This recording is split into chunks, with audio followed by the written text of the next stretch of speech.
What kind of decree is this? No discussion of truth or lies, just a straight-up death sentence for me? I snapped. 1 hour. Prepare yourselves, Dianmu sighed. Wait. I called out, Dianmu, I've got questions. Without hesitation, she floated to the bow of the boat. I didn't expect that after only a few days apart, we'd reunite only to face the end. She sighed. Have I offended the Jade Emperor? I cautiously asked. Last time, Jiang Jiuxuan asked the same question of her, and Dianmu claimed she didn't know. I honestly couldn't tell you, she said again.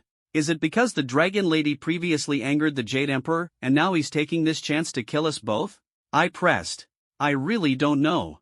Dianmu sighed. I've spent a long time in the mortal world and have known the Dragon Lady for years. I don't want her to be executed either. If there's anything you need to settle, do it within this 1 hour window. It seemed even she couldn't bear to see us die like this. 1 hour? What could possibly be done in that little bit of time? I shot a cold glance at her. Not even enough time to see Jiang Jiuxuan one last time. 1 day in heaven equals 1 year in the mortal world. An hour here is 2 months down there, Dianmu explained. 2 months? I have 2 months left to live? Facing death, what could I accomplish in these 2 months? No. The destruction of the town sealing stone was what caused this cycle of death. The Dragon Lady and I are victims too. We fought desperately to fix it, surely that counts as making amends? Why should we take the blame? My tone was ice cold. Were we scapegoats? Dianmu hesitated. The real culprit who destroyed the town sealing stone hasn't even been found, and they're just letting him roam free while we're sent to the chopping block? I demanded angrily. Heaven will handle it, she replied. Handle it? By letting the Dragon Lady and me die while heaven sits blind to the truth? My voice grew harsher. She was at a loss. Dragon Lady and I risked everything to contain the disaster. Nothing to show for it? My frustration boiled over. Dianmu couldn't say a word in response. Tell Zhang Biren, the Dragon Lady and I won't be scapegoats. I glared at her. Long Shiba, you dare speak the Jade Emperor's name directly, she muttered under her breath. I'm already on the chopping block, why in the world would I hold back? I sneered coldly. Dianmu looked helpless. It doesn't matter if it's an hour or 2 months, I refuse to sit here waiting for death. I'll uncover the truth behind this conspiracy with my own hands and confront Zhang Biren directly. I am not wrong. The fault lies with him for issuing such an unjust decree. My gaze was unwavering. I had endured for 18 years, not to end it like this. Long Shiba, it's a heavenly edict, you should be grateful, Dianmu sighed. I will not thank him. I'll confront him no matter what. Why? Why must we accept this? I redirected my thoughts. Dianmu, you mentioned earlier that 2 months from now, someone will come to execute the Dragon Lady and me? Yes. Whoever dares to take my head, I'll take theirs first, I declared coldly. Dianmu froze. Long Shiba, are you out of your mind? The one delivering the decree will be a god. My stare remained steady, fixed on the horizon. I'm not crazy. I died once 18 years ago. If anyone comes for my life today, I'll fight back with everything I've got. If a god stands in my way, I'll slay the god.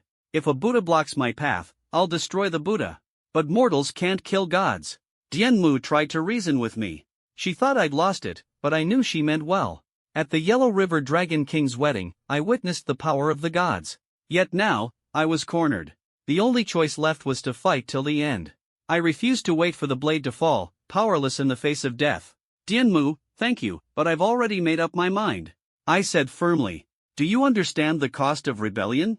Your soul scattered to the winds, never to reincarnate. Dianmu lamented. So be it. My determination was absolute. The will to fight back surged stronger within me with every passing moment. You have no idea how terrifying the gods truly are, Dianmu said with despair. Who is the god coming for us? I asked. Hard to say, but even if it's just heavenly soldiers, you wouldn't stand a chance, Dianmu replied. I clenched my fists. If I were to fall, I'd at least give them a fight to remember. For 18 years, I had lived enduring pain. I wouldn't face death now with fear in my heart. Otherwise, my life would have been meaningless. Does the Dragon Lady feel the same way you do? Dianmu glanced at the sleeping Yangtze Dragon Lady. I looked at her sleeping peacefully, unsure of her thoughts. She's been a Dragon King for 1,000 years. This time, if she's to be executed, her merits are still recorded in the Book of Virtue. After death, she could reincarnate and perhaps even take back the dragon throne or ascend to godhood, Dianmu said. I fell silent. In other words, defiance would strip her of all merits, while submission allowed a chance. I'll ask her. I finally said. She has worked tirelessly for the past millennium, starting out bullied by spirits when she first became a dragon king, overcoming enemies to get where she was today. I thought she'd ascend to immortality one day. I never imagined it would all end like this, Jianmu said, filled with sorrow. She stopped speaking, and I asked if a new dragon king had been chosen. Of course, but I don't know who yet, she answered. A complex surge of emotions swept through me. I had just become her prime minister, yet now she wasn't even the dragon king anymore. What a pity. The Yangtze dragon lady had once seemed destined for immortality, yet it had all crumbled in this catastrophe. If she woke up and I told her this, she'd surely be heartbroken. 1,000 years of effort gone to waste, from having everything to losing it all. The bitterness of it all, indescribable. No one could bear it. 2 months later, where would she go? Her reign as Dragon King was over, she'd be a joke to the mortal world. Her home of 1,000 years, the Yangtze, no longer welcomed her. Take care of her during these 2 months, Dianmu urged me. I nodded in agreement. Well then, take care of yourselves. Dianmu was about to leave, but I stopped her. She wasn't angry. Instead, she asked, what else do you want to know? The god coming to execute us. Will they descend in their true form or a projection? I asked. This was a critical point. That depends on their habits. Typically, it's just a projection. A projection is more than enough to handle mortal affairs, especially something as simple as executing the two of you. Dianmu explained. Simple? Was this task no more difficult than slicing vegetables? The words struck a nerve. Brutal as it sounds, it's the truth in the face of such power. Dianmu said coldly. I clenched my fists, silently vowing to give that god an unexpected reckoning. Why are you asking all this? Dianmu asked, puzzled. I won't sit here waiting for death. I plan to seize the initiative. A fierce glint flickered in my eyes. This is segment 16 50 seconds based on your provided content, following its structure, format, and layout. Proactive? You mean to say? She was stunned. That's right. I'm going to kill him before he even descends. I responded coldly. The thunder goddess froze. Long Shiba, you're out of your mind.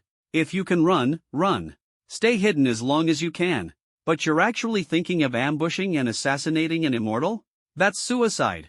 Seeing my resolve, she could only sigh. Tell me this, where do immortals usually descend? I pressed further. After all, the fact that the immortal who aided the Yellow River Dragon King previously could only cast spells from a distance suggested that the location of their descent wasn't random. Go ask your master. Even if I told you, I'd just be sending you to your death. The thunder goddess shook her head.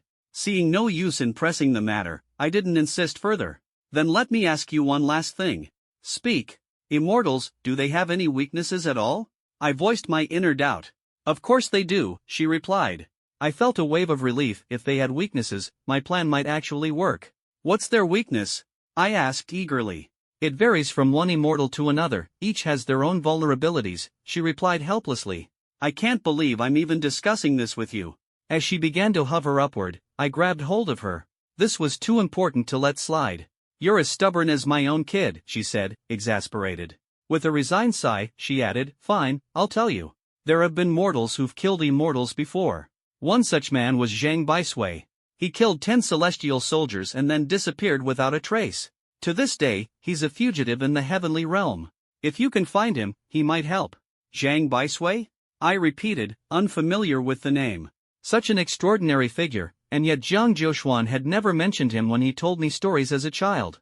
I told her I didn't recognize the name. You could ask your master. I heard he was married in his youth, and his wife was said to be extraordinarily skilled, the greatest mortal martial artist of her time, 1,000 years ago. Why Jiang Jiuxuan disappeared is anyone's guess. Maybe he reincarnated to escape immortal pursuit, the thunder goddess speculated. I nodded. One more thing. You're seriously planning to ambush an immortal? Do you even have a weapon capable of handling the task? Mortal magical tools won't cut it, you'll need a celestial weapon. Tell me, where on earth are you planning to get one? I knew this well. The Thunderstrike bamboo sword's 600 years of spiritual cultivation was enough for battles with beings like the Yellow River Dragon King, but against an immortal, it fell short. Her comment put me in a tough spot. Still, celestial weapons are hard to come by. But, if a mortal's artifact is imbued with celestial energy, it could serve you temporarily, she hinted cryptically. What do you mean by that? I asked. Ugh, forget it, I said nothing, she resolutely waved off. But I understood her meaning and expressed my gratitude. Thank you, Thunder Goddess. No need to thank me. By the way, when the Yellow River Dragon King faces his celestial tribulation, will you still show up? Of course, I said firmly. All right, then. Word has it celestial energy might appear on that day. I'm only saying what I've heard. With that, she flashed upward, disappearing into the clouds. I stood there silently for a while, grateful for her candor. I made a mental note to repay her someday. Reaching out to the Thunderstrike bamboo sword, I asked if it was up to the task. It responded that it should be fine. This meant that on the day of the Yellow River Dragon King's celestial tribulation, not only would I plan to kill him, I also intended to seize his celestial energy. At this moment, Li Hu snapped back to his senses and stared intently at the sleeping Yangtze Dragon Maiden. I knew we couldn't stay there any longer and had to find another hiding place. I instructed Li Hu to maneuver the boat to leave immediately. He frowned but obeyed. I carried the Yangtze Dragon Maiden, still asleep, back to her room. Laying her on the bed, she curled up, continuing to rest. Her peaceful demeanor was oddly endearing. A mighty Dragon King, sleeping like this. Given the extent of her injuries, she'd need at least a full day and night to recover. Sitting cross-legged on the floor of her room, I waited for her to wake, eager to share everything. I could feel the medicinal effects from earlier had worn off completely. My cultivation hadn't advanced, I'd wasted that elixir. Still, it wasn't a total loss. I'd sensed the bottleneck of the 6th stage of oracle divination. As I worked to perceive the residual medicinal energy, before I realized it, hours had passed. With a sigh, I stood. Breaking through was proving to be no easy feat. I'd have to find another opportunity. The Yangtze Dragon Maiden was still asleep. I debated for a moment whether I should cover her with a blanket. Eventually, I tiptoed closer, gently pulling the blanket over her to shield her delicate form. As I tucked the edge up to her neck, her long lashes fluttered, and she opened her captivating eyes. Our gazes locked. Startled, I quickly clarified, I wasn't touching you, just covering you with the blanket. I stepped back as I spoke. Her eyes glimmered as she sat up. How long was I asleep? A day and a night, roughly. And the rains of the river. Her voice carried urgency. I hesitated before explaining the impending execution order from the heavenly court. She froze for 3 minutes, her expression transitioning from shock to sorrow, finally settling into a blank stare. I expected her to break down or cry. After all, centuries of effort had all been for nothing. But I underestimated her composure. After a moment's silence, her eyes dimmed, and she spoke softly, I see. Though her tone sounded light, I could feel an immense shift in her disposition. She got out of bed and walked to the window, staring dazedly at the running water outside. Not wanting to disturb her, I wordlessly left the room. As I neared the door, her voice called out, I once thought of making you my prime minister. But it's barely been 3 days. Seems I overestimated us. I froze mid-step. Her emotions radiated, grief engulfed me too. I turned back to comfort her. I'm not afraid of dying, death doesn't scare me. It's just, I have this strange sense of sorrow, she murmured. She was worried for her younger brother and perhaps some other unspoken reason. It's not just my brother. Over the last 1,000 years, there have been 1 or 2 others I can't seem to forget, she said, gazing at me. I froze. Did that include me? Are you afraid? She asked. Despite knowing her fate, she was unexpectedly gentle. I shook my head. Actually, I'm thinking. Thinking what? Don't be afraid. There's always another chance in the next life. No matter what form you take, I'll find you, she said. The next life? Her words silenced me. I was about to divulge my plan, but I stopped myself. If she didn't resist, she'd have a chance in the next life. Her accumulated merits would remain intact. As for me, aside from my master, I had nothing left, no choice but to face the descending immortal alone. As a man, I couldn't burden her. You don't believe me? She asked. I do. But I'd need to govern my own territory again to come looking for you. I'll wait for you. So, what were you thinking just now? Nothing. She fell silent for a moment before saying, I'm the one who dragged you into this mess. No. This is our shared tribulation, I replied with conviction. Perhaps. Originally, I thought you'd come with me, and I could help you perfect your half-dragon body and find a way to transform it into a true dragon's form. But now, it seems there's simply not enough time. She spoke with regret. After all, this was something she had once promised me. A flicker of hope ignited in my heart. My mastery of the art of divination had reached a bottleneck, leaving me with no choice but to place my hopes in the strength of my physical body. If I could achieve the form of a true dragon before the descent of the immortals, maybe I could stand a chance. But now, where could I possibly find a dragon willing to cooperate? I only knew her. An unsettling confusion clouded my thoughts. She withdrew her gaze and retrieved a bottle of wine from a nearby cabinet. With a swift motion, she uncorked it, and the rich aroma of the wine filled the room. She glanced at me and said, "Suddenly felt like drinking. Want some? Are we drinking to part ways?" I walked closer. No. She removed her veil, revealing her astonishingly beautiful face. Pouring 2 glasses of wine, the sound was crisp, and the fragrance lingered in the air. Even though I didn't know much about wine, judging from its color and aroma, it was undoubtedly a vintage aged for hundreds, if not thousands, of years. As I raised my glass, her pale hand pressed against mine. "You've seen my true face. Shouldn't I see yours in return? Is that really necessary?" I asked. "It is." Awkwardly, I chuckled and peeled off the human skin mask from my face. She stared directly at me. It felt as if the air in the room had been refreshed. Her eyes wavered slightly, a trace of emotion crossing her face as her lips curved into a faint smile. "So, this is what you look like. You look nothing like the Yellow River Dragon King. You take after your mother more. Is that a compliment or not?" I asked. "Neither handsome nor ugly," she replied. Speechless, I thought to myself, but didn't Master always tell me how good-looking I was? "Young, though. Your eyes are deep," she added. "I suppose that counts as praise. Have I charmed you?" I asked, deliberately blinking at her. "No, but I don't mind looking at you," she smiled. Her smile was captivating. And yet, she rarely ever smiled. "You have 18 wives. Why didn't you marry them? Don't you meet their standards of beauty?" she asked. "Well, I had to pretend to be blind at the time, so," I explained. "Pretend to be blind? So what? Even a blind man can be handsome. Why didn't they agree?" "All right then. May I drink now?" I asked, trying to change the subject. "You may." I took a small sip from my glass. The wine was smooth, its aftertaste lingering with complexity, and its fragrance was intoxicating. What remarkable wine! The Yangtze River Dragoness took a sip as well, while I, enthralled, continued to gulp it down. After 3 glasses, however, I realized I'd hit my limit. My alcohol tolerance was not doing me any favors tonight. This wine was far too potent. If I continued drinking, who knows what chaos might follow. She, on the other hand, casually downed 3 glasses without showing a hint of intoxication, her cheeks slightly flushed, making her look quite charming. I put my cup down, signaling that I'd had enough. It was time for me to leave. Yet she poured me another glass. Smiling, I joked, "You keep pouring, aren't you afraid I might misbehave after drinking too much?" It was, of course, a jest. Her drinking capacity was leagues above mine. I'd be drunk long before I could outdrink her. She studied me for a moment and said nothing. I coughed and added, "Don't tell me I owe you another life debt?" "No, nothing like that." "At this point, nothing you say could upset me," she replied calmly. I smiled. "You're surprisingly cute when you're not being so serious." Her expression froze for an instant. "Well, if I owe you a life, then this is me repaying it." I lifted my glass and drank it all in one go, finishing my 4th round. She stared intently at me, her gaze distant, before mumbling, "You're so young. Not even 20, and you'd lose your head." "This isn't right. I can't let this happen." "What did you say?" I asked, unsure if I'd heard correctly.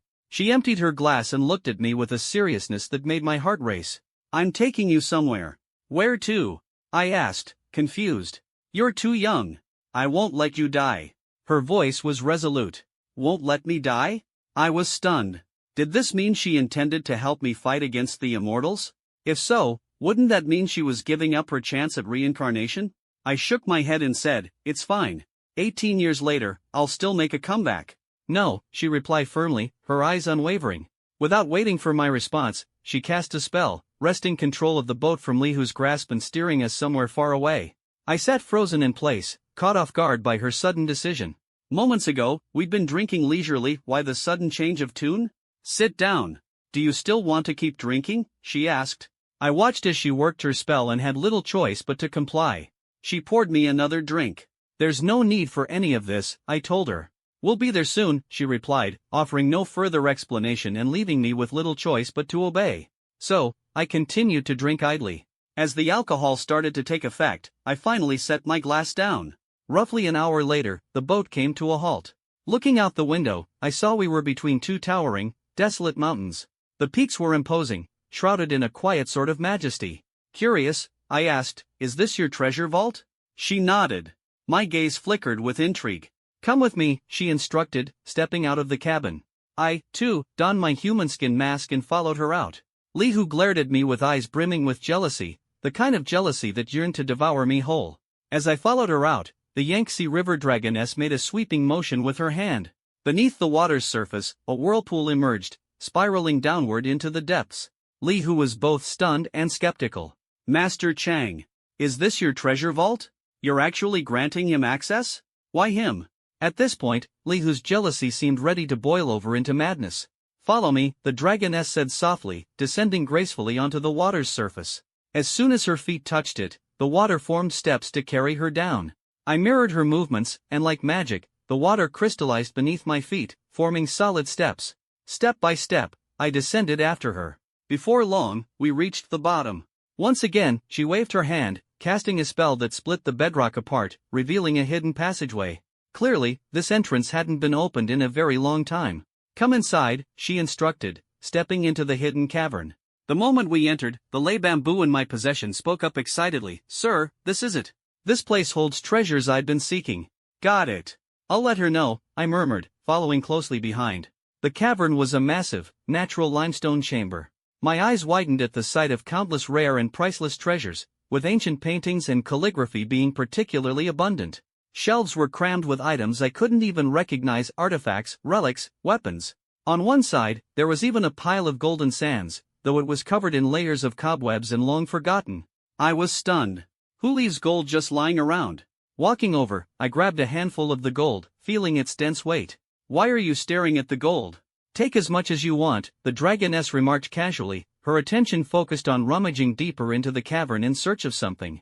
Feeling a bit self-conscious, I returned the gold to its original spot and followed her further inside, where the shelves grew more elaborate and concealed. The lei bamboo's voice returned sharply. "Sir, this is the section." I asked warily, "Am I allowed to take something from this shelf?" "Take whatever you want," the dragoness replied without even glancing back. "This is the content of paragraph 1850 seconds, processed according to your instructions while maintaining the original paragraph structure, line breaks, and overall layout." I followed Thunderstrike Bamboo's advice and took 3 small bottles. Upon opening them, I discovered a jade-green liquid inside, likely a treasure similar to bamboo essence, with an abundance of wood-attribute spiritual energy. I placed Thunderstrike Bamboo inside, and she immediately began absorbing it. I placed her into my pocket, thinking that these 3 bottles would undoubtedly help her achieve a breakthrough worth hundreds of years of cultivation. I walked over to the Yangtze River Dragon Maiden, who was rummaging through a cabinet for something. The cabinet was filled with protective artifacts, mainly inner armor. "Where is it?" "It was just here," she muttered as she kept searching. I asked, "What are you looking for?" "Golden silk armor," she replied. My heart skipped a beat. Without my divine dragon physique, I couldn't grow protective dragon scales anymore. This seemed to be armor intended for my use. "Found it," she said, as she crouched down and pulled out a set of inner armor from the bottom of the cabinet, covered in a thick layer of dust. Yet even the dust couldn't obscure its subtle glow. The armor was woven from countless small scales. I'd never worn it before, but I knew it was a rare treasure. It seemed comparable to dragon scales. She blew the dust off and handed it to me. "This golden silk inner armor's hardness matches dragon scales. Put it on." Right then and there, I took off my shirt and put it on. It felt cool and comfortable, automatically adjusting itself for a snug fit. "Faintly fragrant," I asked her, "have you worn this before?" She replied casually. Clearly, it was an exceptional piece, otherwise, it wouldn't have been kept in storage like this. "These are leg guards. Put them on too," she added, handing me another set. I put them on. They were so lightweight and flexible that I couldn't believe the inner armor could be this soft. "And there's..." She continued searching, but I cut her off impatiently. "Isn't this enough?" The way she was acting made it seem like she was treating me as her little brother. "It's not enough, you're up against celestial beings. You need to be fully equipped," she replied firmly and resumed rummaging. "Where did I put it?" She furrowed her brows, deep in thought. "It might have been lent out? Why did I lend it out? Forget it. You stay here. I'll make a quick trip and retrieve it." With that, she started walking out. I grabbed her arm and asked seriously, "What exactly is this thing?" "Something that once belonged to Jiang Jiuxuan," the Yangtze River Dragon Maiden replied. I froze. She knows Jiang Jiuxuan too? I thought only the Thunder Mother did. Suddenly, my curiosity was piqued. But judging by her expression, this trip might take several days. I'll be back soon, the dragon maiden reassured me. I wanted to persuade her to just forget about it and was about to head out to find my master. No, it's too important, she said, fixing me with a piercing gaze. You're still young, you can't die yet. I won't allow it. Her words stunned me. Why are you being so kind to me all of a sudden? I was utterly baffled. You still owe me 6 lives. For now, you're mine, the dragon maiden said coldly. I was speechless. She was insistent on leaving, so I asked how long it would take. 3 days, 4 tops, she said. I nodded and told her I'd go find my master in the meantime. Jiang Jiuxuan had said she was heading to the dragon group, so I'd wait for her there after she picked up what she needed. That's fine, she agreed. I let out a sigh of relief. Is there anything else here you want to take? She asked. The treasures in the treasury, if I took them all, I'd lose the last bit of my dignity. Besides, my life was hanging by a thread, and I wasn't in the mood to covet these things. Nothing. Everything here is yours anyway. Soon enough, it'll all belong to you, she said. Was she implying that if she died, everything would be mine? Suddenly, it felt as if fortune had dropped into my lap from out of thin air. An unexpected windfall, but I wasn't even sure if I could survive this ordeal. Then I'll just call you my sugar mommy, I joked with a grin. That sounds awful, she shook her head, unoffended, and turned to leave. As I followed her out, a dusty book tucked in a corner caught my eye. The title on the cover, 10 Great Arrays, stood out strikingly. I casually flipped through it, astounded by the power of the 10 arrays it described. The most advanced among them could trap both gods and demons. Such an astonishing tome, yet I'd never heard of it before. My eyes lit up. This was personally designed and compiled by Jiang Jiuxuan, the dragon maiden informed me as she walked over. He wrote this himself? I was shocked. This might as well be considered a self-crafted cultivation manual. He was a genius seen only once in tens of thousands of years, mastering both arrays and Taoist arts. But many people called him a fiend. Someone so brilliant was labeled a fiend? I looked closer at the book. The handwriting seemed vaguely familiar. I thumbed through a few pages, and somehow, I understood the content with remarkable clarity. The formations began to take shape naturally in my mind. Was I also a prodigy in array formations? How do you even have so many things that belong to Jiang Jiuxuan? I asked. I met him briefly once, back when I was very young. Very young? Before she had fully gained her powers? That made sense. I asked for her opinion. Was Jiang Jiuxuan truly a fiend? She shook her head. He wasn't. People just misunderstood him. But once you're labeled that way, fewer people dare to bring you up. Who would want to carry the reputation of a fiend? No wonder I'd never heard of him before. Even my master seemed to have kept quiet about him. This book is too profound. I don't think I have the talent for formations to decipher it. The dragon maiden admitted. No problem, I'll take it. You can actually understand it? She asked in surprise. Yes, I nodded. Her eyes sparkled with delight. Then take it. I put the book away and followed the dragon maiden out of the vortex, back onto the boat. She cast a spell to disperse the whirlpool, calming the river once more, and the treasury was hidden again. The dragon maiden made note of this location. Li Hu glared at me with such jealousy it seemed he wanted to tear me apart. I ignored him. If he knew the dragon maiden intended to give me the entire treasury, he'd probably cough up blood in envy. The dragon maiden guided the boat ashore, signaling that she'd first drop me off at the dragon group. I had no objections. Once I disembarked, I followed her onto land. Along the Yangtze River, she had set up points. As soon as we landed, a car was waiting for us. She instructed Li Hu to guard the boat. He nodded timidly, gazing longingly as we departed. We got into the off-road vehicle, her distinct fragrance still lingering inside.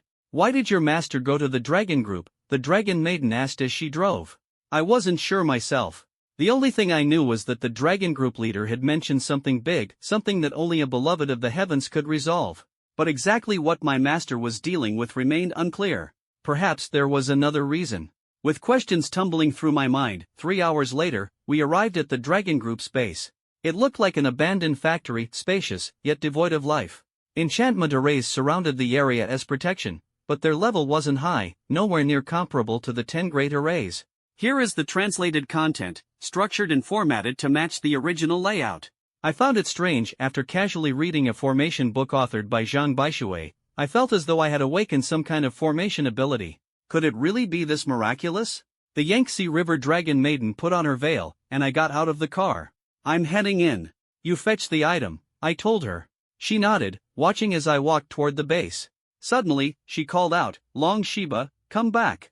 I turned around, and she was already stepping out of the car, striding toward me quickly. "There's a smell of blood inside." Blood? My face fell. Instinctively, I sniffed the air. There was indeed a metallic tang lingering. I rushed toward the entrance immediately, with the Yangtze River Dragon Maiden close behind. As soon as I entered, I was stunned by the scene before me. At the doorway lay two unfamiliar bodies, both drenched in blood. Their deaths were gruesome, the terror on their faces had yet to fade. Clearly, they'd been killed with a single strike. The method of killing was bizarre, neither like a human nor a ghost's doing. As I pressed on and encountered even more dead bodies, a sense of dread began to settle over me. How could something so horrifying happen to the proud dragon group? Could this disaster be the big matter that the dragon group's leader had mentioned? I didn't have time to dwell on it. My top priority was to find Jiang Jiuxuan. But the deeper I went, and the more bodies I saw, the more panic began to rise within me. Meanwhile, the Yangtze River Dragon Maiden examined the conditions of the deceased closely, her eyes flickering with a complicated expression. I searched the entire base but didn't find my master, the group's leader, or even Morong Qingcheng. Where could they have gone? They surely couldn't be unaware that their home had been invaded. Unable to locate Jiang Jiuxuan, I had no choice but to leave the base. Back in the car, my mind was in complete chaos, and an unsettling anxiety brewed in my chest. Could Jiang Jiuxuan be in danger? I was desperate to see her immediately. Could it be that thing, starting to loosen up? The Yangtze River Dragon Maiden murmured to herself. "What did you say?" I asked. "Nothing," she replied, shaking her head and asking where we should head next. I didn't have an answer but was consumed by worry. "How about coming with me to retrieve what I once lent out?" she suggested. I had no choice but to agree. She glanced back at the base, started the car, and we were off again. Just then, through the rearview mirror, I spotted a staggering figure. The Yangtze River Dragon Maiden caught sight of it too and slammed on the brakes.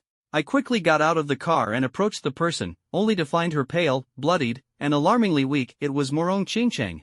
She seemed relieved upon seeing me. Her eyes fluttered shut, and she nearly passed out.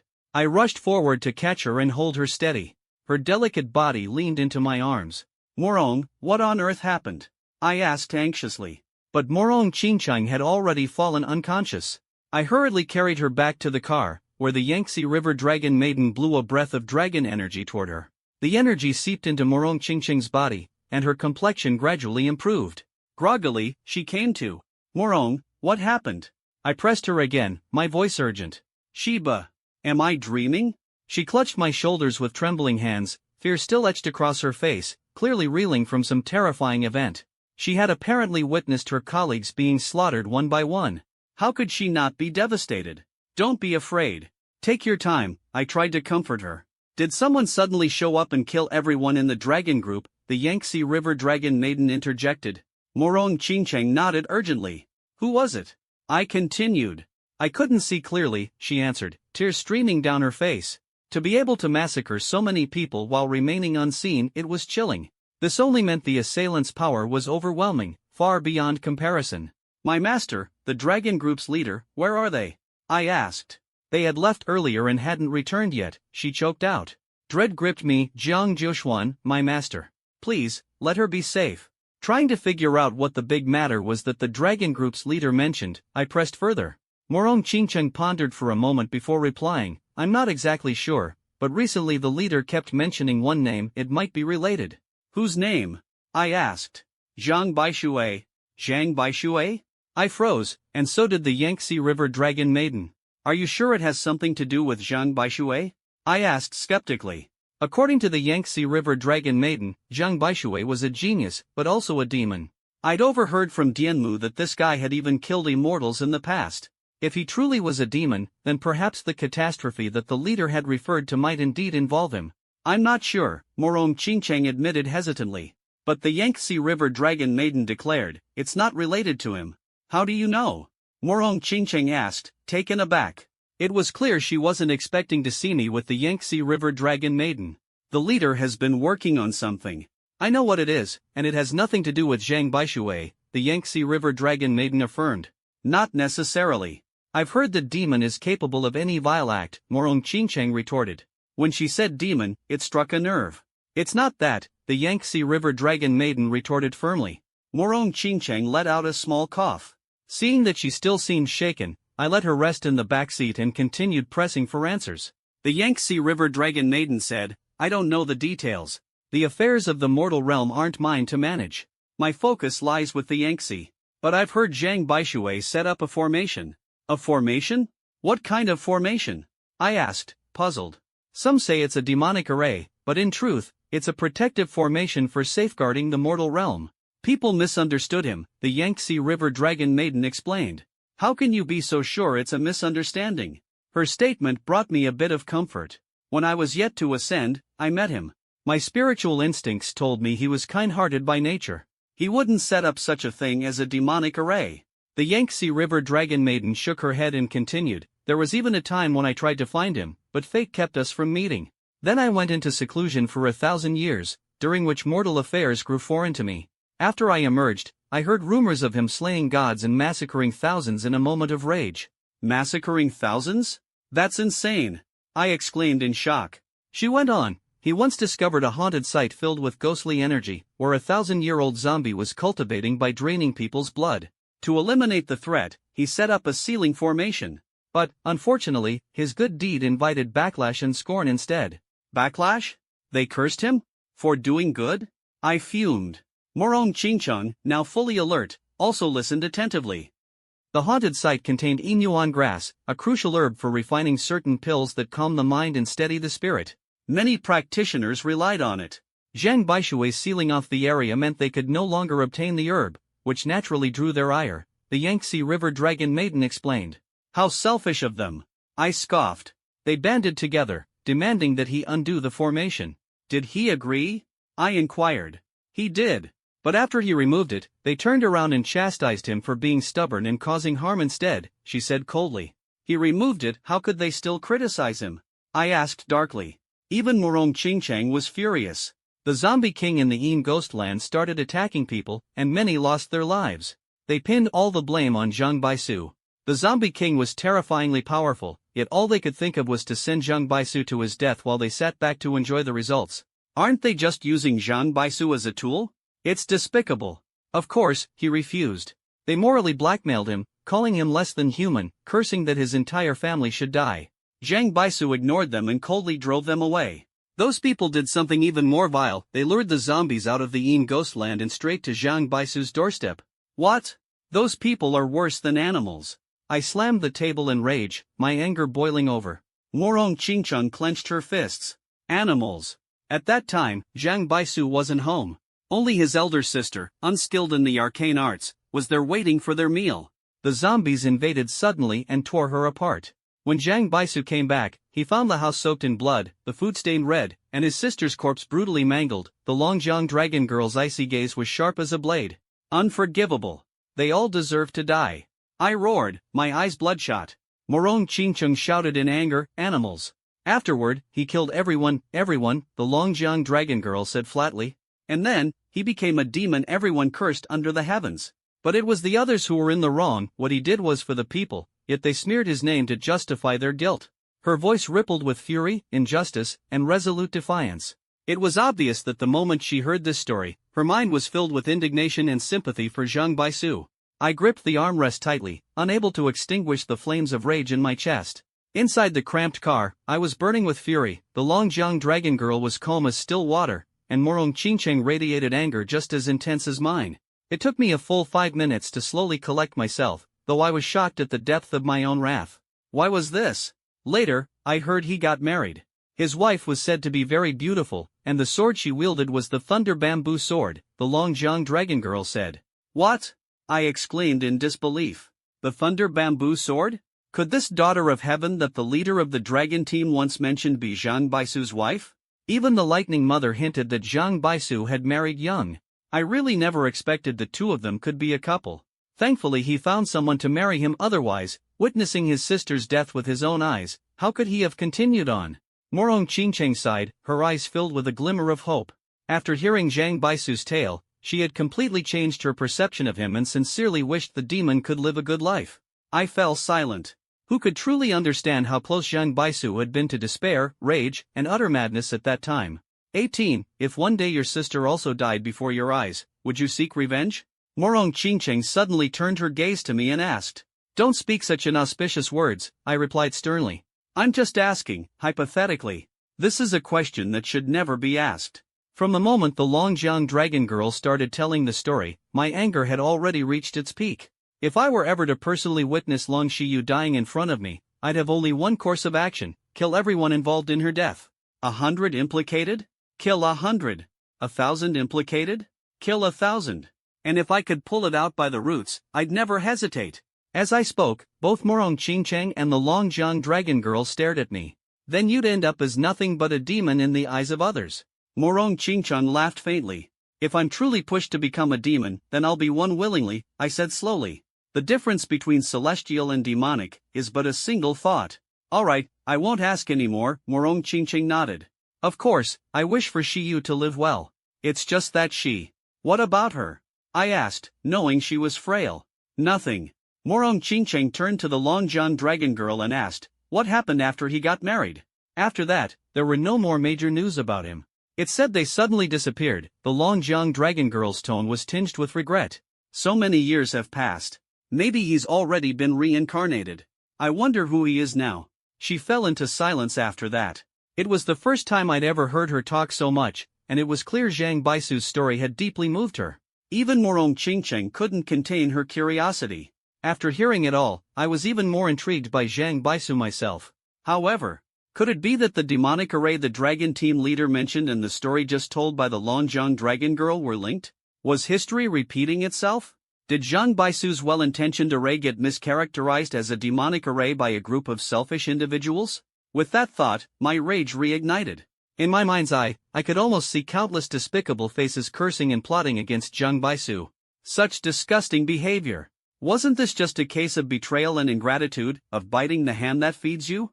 Unable to suppress my frustration, I asked the Longjiang dragon girl for more details about that demonic array.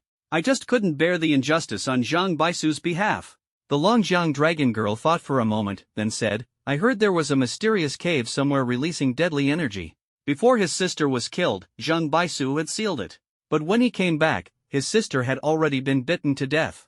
A mysterious cave? What could it be hiding that Zhang Baisu felt the need to seal it? After all, the way the dragon team leader brought it up implied absolute despair, meaning whatever was inside that cave was extremely dangerous. She continued, after his sister's death, Zhang Baisu abandoned his duties. He had once cultivated through accumulating good karma, but after that, he veered down the demonic path, using slaughter as his means of cultivation. When his array was first set up, many people cursed him for not dismantling it, claiming the cave emitted pure spiritual energy. But Zhang Baisu had already vanished. Eventually, a large group of people united to break the array. Thousands of them worked day and night for months to open just a crack. Over 2,000 people went in, but not a single one came out alive. The entire living world was shaken, and only then did they realize that Zhang Baisu's array had sealed a murderous demonic cave. What then? Morong Qingcheng asked. I sneered. Those very people must have scrambled to fix the crack. But Zhang Baisu's array is no ordinary one. Outsiders wouldn't know how to repair it properly. The Longjiang dragon girl nodded. Only he could reinforce it. I agreed. Based on the secrets of the 10 great arrays that I had just learned from her, it was clear that ordinary people had no understanding of how to deal with such formations. She continued, they desperately sought Zhang Baisu, panicking as his disappearance left them helpless. Without him to mend the array, they were stuck. In the end, a distinguished feng shui master sacrificed their life to barely seal the crack, but now the opening must be reinforced every century or else it will break. More recently, they found that they had to reinforce it every 20 years. I scoffed bitterly. Serves them right. The Longjiang dragon girl nodded in agreement. I added, no wonder, when they couldn't find Zhang Baisu, they turned to his wife, the daughter of heaven. Morong Qingcheng said in a frosty tone, Zhang Baisu was only human, he could die. His array wasn't the problem, it's others who caused their own suffering. They have no right to morally coerce him. The dragon maiden of the Yangtze River remarked, the human heart is treacherous. People will do anything. Morong Qingcheng and I turned to look at her. She continued, what if they truly have no other solution and decide to seek out Zhang Baisu's reincarnation? For a moment, we were stunned. Back then, those people had schemed to lure the zombie king into Zhang Baisu's household, proving they were willing to do anything despicable. The dragon maiden's warnings were by no means baseless. She went on, I've caught wind of it, descendants of the people who once opposed Zhang Baisu have already begun to act, trying to find a specific reincarnation. They haven't disclosed exactly who they're searching for, but it seems to be Jiang Jiuxuan's reincarnation. I heard participants include the Feng Shui Alliance and the Blood Corpse sect. My jaw dropped. The Feng Shui Alliance? Wasn't that the same group endorsed by Zhang Chang, the guy who helped Li Mingjiao before? The one he spoke so highly of? My Shifu used to say the entry standards for that alliance were ridiculously high. I really thought it was a distinguished organization. Turns out, it's rotten to the core. Yes, the Feng Shui Alliance, the Dragon Maiden confirmed. Who else? I asked. The Ghost Sect, the Blood Sect. She rattled off several names. These were all well-known sects above ground. So, the masterminds behind Jiang Jiuxuan's sister's death were the descendants of these so-called prestigious factions. And now, they dared to think about locating Jiang Jiuxuan? Hypocrisy at its finest. They even sent me an invitation, asking me to meet with them. After all, the above-ground world is set to host the Taoist assembly soon, the Dragon Maiden remarked. Did you accept? I blurted out. No way. They deliberately kept things vague. The moment I saw the invite, I knew it was trouble, she scoffed. I gave her a thumbs up. Smart move, definitely the right choice not to get involved with them. Shameless, I muttered. Even Morong Qingchang was outraged. If Jiang Jiuxuan's reincarnation finds out that the very people who killed his sister are now scheming to locate him, would he laugh? Or feel nothing but disgust? Pathetic. I sneered. Even if they were to find Jiang Jiuxuan's reincarnation, then what? If it turned out to be me, and they came begging for my help? As if I'd lift a finger. Even if they got on their knees to plead, I wouldn't help. Mess things up themselves, and now they panic? Some sins are forgivable, but self-inflicted ones lead to ruin. Not only would I refuse to help, I'd go out of my way to dismantle their formation and expose that mysterious entry point. If they're so hell-bent on breaking the formation, let's see how they like it when it all backfires. I said coldly. Morong Qingcheng nodded in agreement. I wouldn't help either. The Dragon Maiden didn't say much. She only quietly observed me. Honestly, I found myself growing expectant. Expectant of what, you ask? For them to trip and fall over their own schemes so that Jiang Jiuxuan's reincarnation could personally make them pay for their mistakes. I urged Morong Qingcheng to take a moment and really think. Where exactly had the head of the dragon group disappeared to? Could he have been taken away to patch up their formation? Aha! Morong Qingcheng suddenly exclaimed, a flash of realization crossing her face. Both the Dragon Maiden and I were struck dumb by her sudden outburst. Could it be that the various factions have already begun their moves? She bombarded us with questions. Think about it, who could have launched that sneak attack on our dragon group? I was taken aback. The Dragon Maiden's eyes flickered. It's possible. From the moment I stepped into the dragon group's grounds, the conditions of those fatalities were highly unusual. I had noticed it too, the precision in the execution of those killings was eerie. It neither resembled human efforts nor ghostly methods. Morong Qingcheng added that she hadn't even seen clearly who the attacker was. For someone as skilled as her to suffer such injuries without recognizing the perpetrator, something about this didn't sit right with me. Looking back, it was no coincidence. Within moments of my arrival at the dragon group, I had stumbled upon a massacre. It was far too abrupt and unsettling. But to others, this clearly had been a meticulously planned secret operation. And by sheer happenstance, I had uncovered their sinister intentions. Could they be using their old tactics again? Drawing out that thing in the mysterious entry point? Except this time, the target location wasn't Jiang Jiuxuan's home, but the dragon group or maybe even other places as well? Are they deliberately stirring up chaos to drag more people into their search for Jiang Jiuxuan's reincarnation? Morong Qingcheng deduced. Highly likely. The Dragon Maiden nodded. I thought so too. Cursing under my breath, I seethed, what a pack of animals. Morong Qingcheng seethed with fury. I'll kill them all. All that for the sake of locating Jiang Jiuxuan's reincarnation, and they'd stoop to such despicable methods. I couldn't help but laugh coldly. Ha, they've really gone all out this time. All this just to find Jiang Jiuxuan's reincarnation? Resorting to old tricks again, but now dragging the whole young realm into it? Hoping everyone will fixate on Jiang Jiuxuan to turn him into some kind of a household name? Do you think Jiang Jiuxuan has any idea about how many enthusiasts above ground are actively searching for him? He's probably laughing to himself somewhere. But what exactly have they drawn out this time? I couldn't help but wonder aloud.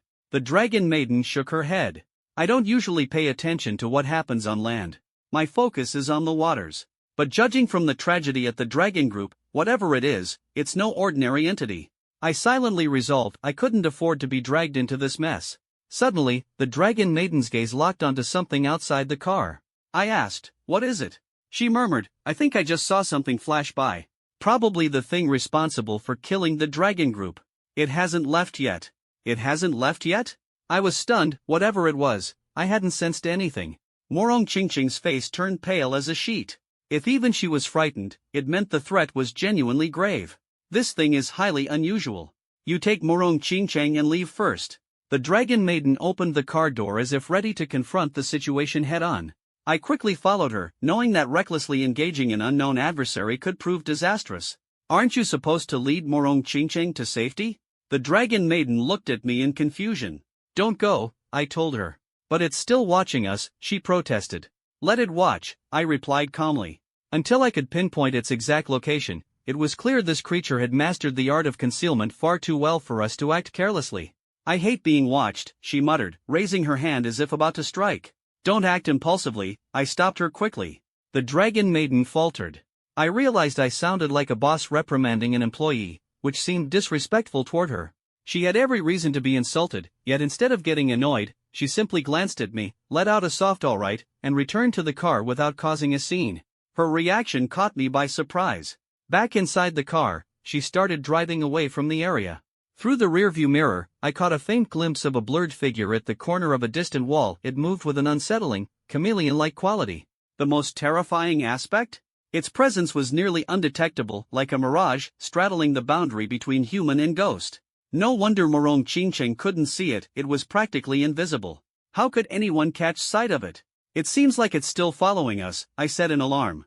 The air wavered slightly as the shadow trailed us closely. Had it sensed survivors and was now intent on finishing us off completely? Morong Qingqing in the car instantly tensed. The dragon maiden of the Yangtze narrowed her eyes at me and said, "It looks like there's no choice but to act." I was resigned, there really was no other option.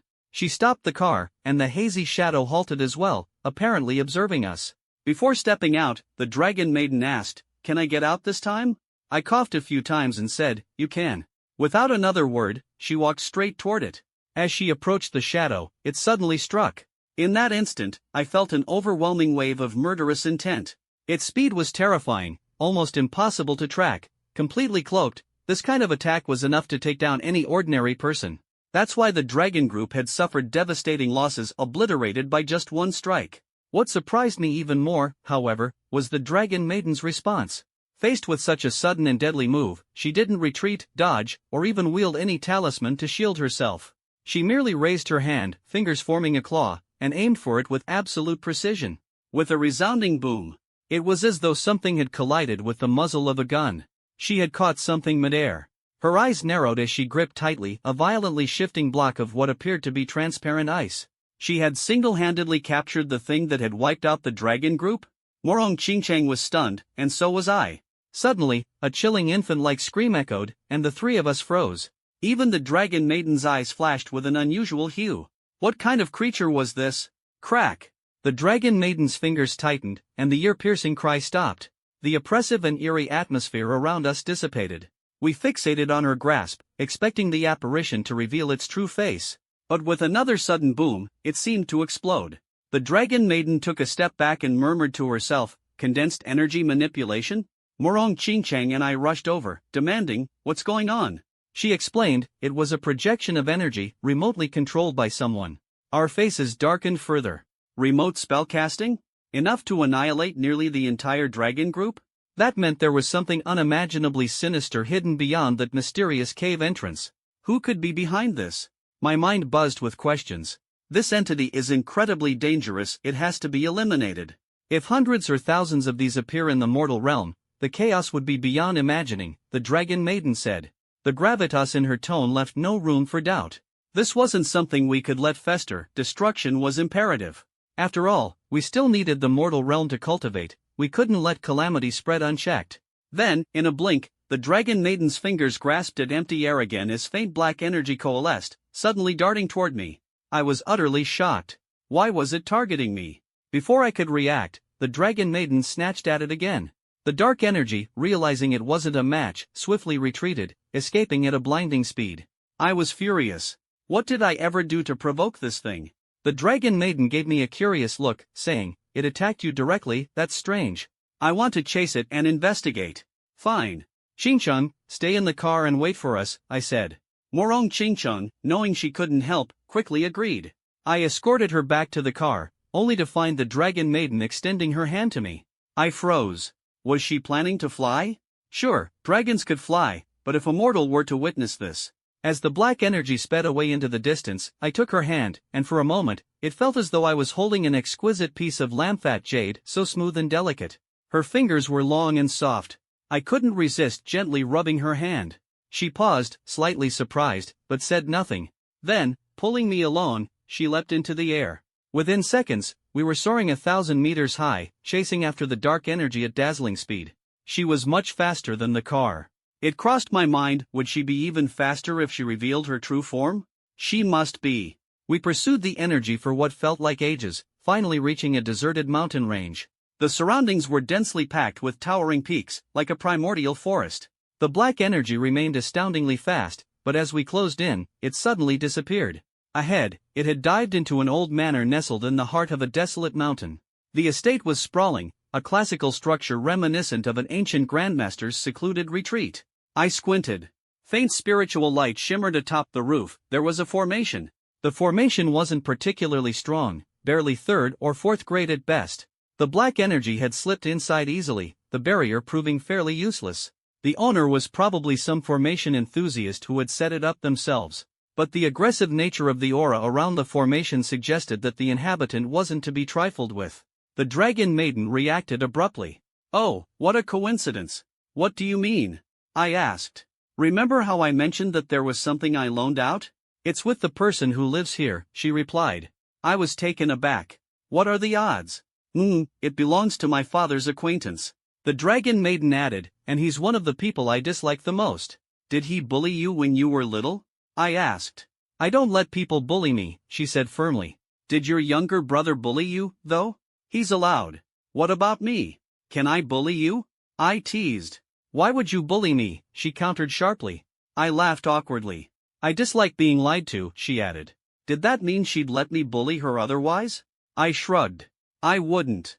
She continued, "When I was young, he often told my father they should get rid of me because I was a girl, and I was wasting resources in cultivation materials. On top of that, the items I lent him for 3 centuries have never once been returned willingly." "What? That's absolutely shameless. And so cruel. Clearly, he intended to claim them as his own." "Yes. Are all your father's friends like this?" I asked. "My father isn't that honorable himself," she said quietly. "Birds of a feather?" Noticing her mood darken, I dropped the subject. "Still, since he's an elder, there's not much I can say," the dragon maiden concluded. With that, she brought me to the front door. "Why don't you just make him call you master and order him to return the materials?" I joked. "I don't feel like hearing you talk right now," she snapped, stepping up to knock. She knocked for so long that no one answered. Clearly, the man had recognized her and realized she was here to retrieve her things, so he had decided to completely avoid her. What a shameless act. I was fuming. The dragon maiden frowned deeply and knocked harder. The sound of her strikes reverberated unnervingly, almost like explosions, shaking the formation until it seemed ready to collapse. "Who's out there being so rude?" An impatient voice suddenly boomed, instantly dispelling her knocking noise. The voice was deep and commanding. It belonged to a formidable expert. "Uncle Huang, it's me." Though reluctant, the dragon maiden responded politely. "This is section 23, 50 seconds of the content. Here's the processed result based on your formatting request and the original structure." It was apparent that she had a good relationship with the person inside the room. She was indifferent to most people but lowered her demeanor automatically in the presence of elders. It was the first time I had heard her speak so softly. "Oh, Xingfeng? I was meditating just now and didn't hear the door." "Don't take it personally," came a calm voice from inside the room. "It's fine, Uncle Huang. I have 2 matters to discuss with you," the dragon maiden of the Yangtze said. I figured since she was being so polite, the person inside would open the door. After all, they were friends. But there was no response, making it clear he didn't regard her seriously. Even as an outsider, I couldn't help but feel a pang of frustration on her behalf. The dragon maiden took a deep breath. "Uncle Huang, 300 years ago, you borrowed something from me. I want it back now. I'm in seclusion again. Go away." The person inside replied coldly, as if evicting her. I was stunned. The dragon maiden's eyes sparkled.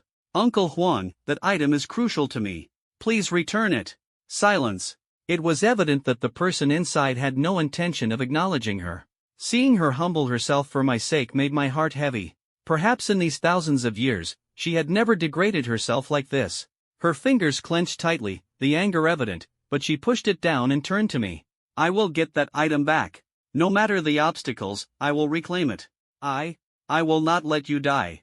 I was shocked. She resumed her deferential tone. Uncle Huang, please return it. What's gotten into you today? Don't you understand what I've said? I told you I'm in seclusion, yet you insist on disturbing me? The voice from inside grew increasingly impatient. Boom! A powerful aura surged from within the room, pressing heavily on my chest. Return the item. The dragon maiden shouted again. Ha! I, Huang, have never defaulted on a borrowed item. And you, a junior, coming to demand it? Have you no shame? The voice from within turned icy. If I truly did not respect you, I'd have barged in long ago.